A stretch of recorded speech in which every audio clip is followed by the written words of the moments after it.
The campaign for the Bhawanipur bypoll election was concluded yesterday, but its fate still hangs in the balance because the Calcutta High Court has been deliberating over a PIL that was filed on the 11th of September, challenging the Election Commission's decision to announce elections in Bhawanipur in the first place. Now, the PIL says that an exception was made in the case of Bhawanipur, even as 31 other constituencies across the country are due for bypolls around the same time of the year, and has questioned the grounds on which the Election Commission decided to go ahead to organize the bypoll, and has also raised questions of the Chief Secretary of West Bengal's letter to the Election Commission, citing constitutional exigencies in the state for organizing the bypoll in the very first place. Now, the judgment is expected to be delivered by the Calcutta High Court in this matter around 11 o'clock today, and we will in fact be discussing the proceedings in the build-up to that judgment coming in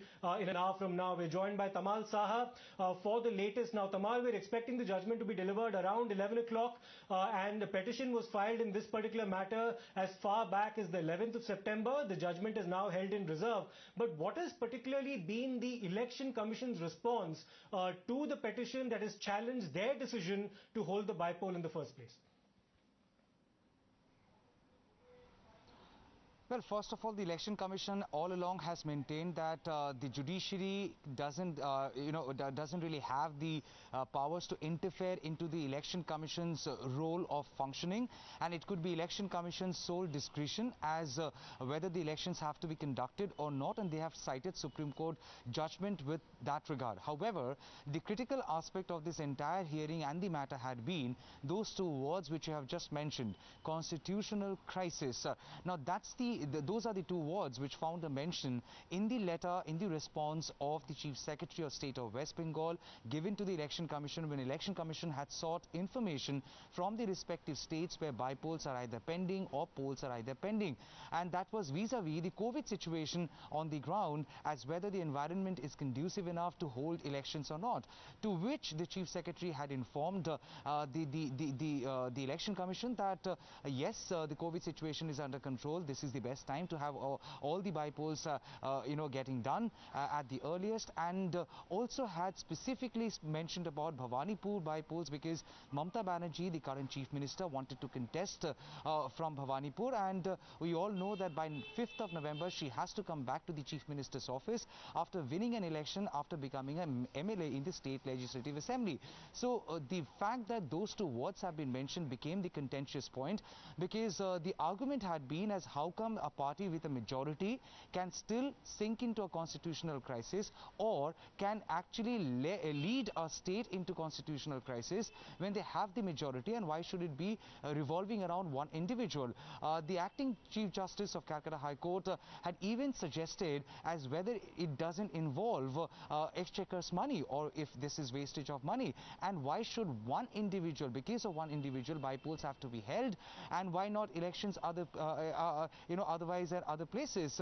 The fact of the matter is, the Election Commission has issued a fresh notification, and the bypolls pending in 4 other places will be happening on 30th of October. So now you have to understand, on 30th of September you are holding one bypoll, which is Bhawanipur bypoll, and on 30th of October you are holding bypolls in 4 other places where elections are pending. So the obvious question that the court would be finding an answer to, as what was the need to have bypolls on 30th of October, because Mamata Banerjee's time period is still 5th of November, and if Election Commission had plans of holding bypolls in remaining places by 30th of October, then why was this urgency shown for Bhawanipur bypoll? Now, the Election Commission has all along maintained that it was their discretion and that the court cannot really interfere, but the court has also cited previous judgments, even dragged the old matter of ex-Prime Minister Indira Gandhi as how the court has the provision to interfere. So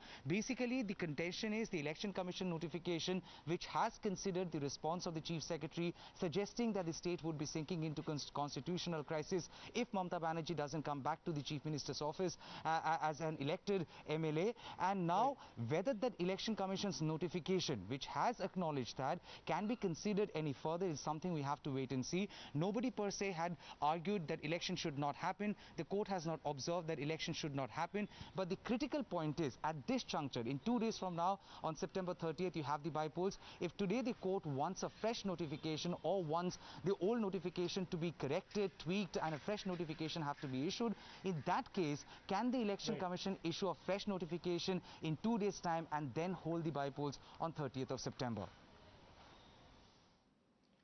Right, many thanks for that, Tamal. We're also joined by Shehzad Poonawala, Anirban Banerjee, Tausifur Rahman, as well as Shreyasi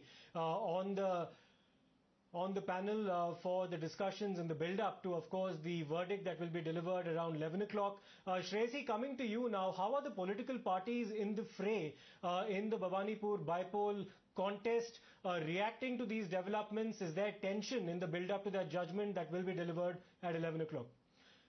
We'll come back to Shreyasi in just a short while from now, but Shehzad, coming to you. Now, one of the main contentions of the petitioner who's filed this petition is also that the letter that was written by the Chief Secretary of the West Bengal government to the Election Commission calling for the holding of the by-elections represents a certain contravention of the Constitutional Code as well. The petitioner interprets that as a direct intervention on the part of a government into the electoral process. Well, putting on my legal cap, it is very unlikely that courts of law will interfere in pronouncements and decisions taken by the Election Commission, and it is usually very reluctantly that there is judicial interference in these kinds of decisions, be it the Speaker's decision or the Election Commission's. But having said that, if the decision that has been taken by the Election Commission seems to be arbitrary and one based on considerations beyond the normal considerations of constitutional requirement, then perhaps the judiciary can be, have a scope to involve itself. Simply because, look, there is a discrimination that is happening. There are 31 assembly seats across the country, 4 in West Bengal. Why shouldn't those seats also be put to polls in the same period, or why shouldn't they all be conducted at the same time? Why have this differential treatment, perhaps only to suit the political ends of Ms. Mamata Banerjee? And that question, if the court finds that it is a question that is arbitrary and that has been taken under some kind of pressure, then perhaps there would be scope for judicial interference, but unlikely that the courts of law usually interfere in such matters. If I could come to Mr. Anirban Banerjee as well. Mr. Banerjee, the Election Commission's contention is that petitions of this nature can only be entertained in the aftermath of an electoral result already being declared, and to in fact seek a countermand of the election or a delay of the election prior to the actual date of the polls after the Election Commission has already decided on the dates would be premature and also unconstitutional. Oh, well, the legal part relating to elections, election commission, etc., it's a bit hazy in our judicial system, not very clear-cut. Therefore, I agree with Shehzad that the court is very unlikely to intervene with a petition to hold the election on the 30th. But I must say that this petition, this election petition, is more politically motivated than being motivated by its legal points, because it has been filed by BJP activists who are masquerading as CPIM members. So we all know that in this particular battle of Bhawanipur, it's almost a given, though no contest is really, we cannot really be sure about the result, but still it's quite sure that this particular seat won by the Trinamool by a margin of 29,000 just 4 months back, it's probably going to be doubled. And here the BJP stands no chance. The CPIM, on the other hand, is in such a bad position that they have lost their coalition partners, the Congress, the ISM, etc. They're not even sure exactly what to campaign about, what to campaign against.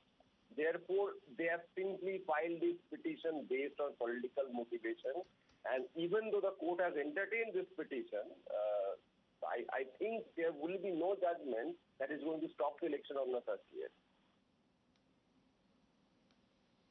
Right, Shehzad, coming back to you now, the petition that's been moved in the Calcutta High Court is by one Sayan Banerjee through Advocate Ankur Sharma. This was done on the 11th of September, and then of course the court heard the matter on the 20th as well, and then subsequently reserved the judgment. And judgment is awaited around 11 o'clock. How do you respond, Shehzad, to the comments made by Mr. Anirban Banerjee just now, that this is nothing but a politically motivated petition? Politically motivated it may be, but the court saw enough merit to admit it in the first place.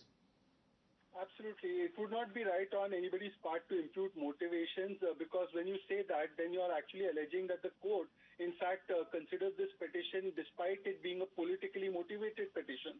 So that is not the case. The court has considered it on the basis of certain facts and certain points of law. But my point is that yesterday we've seen the kind of scenes that have played out in the heart of Kolkata. Does it by any way betray any confidence in the manner in which the state government has gone about conducting that bypoll?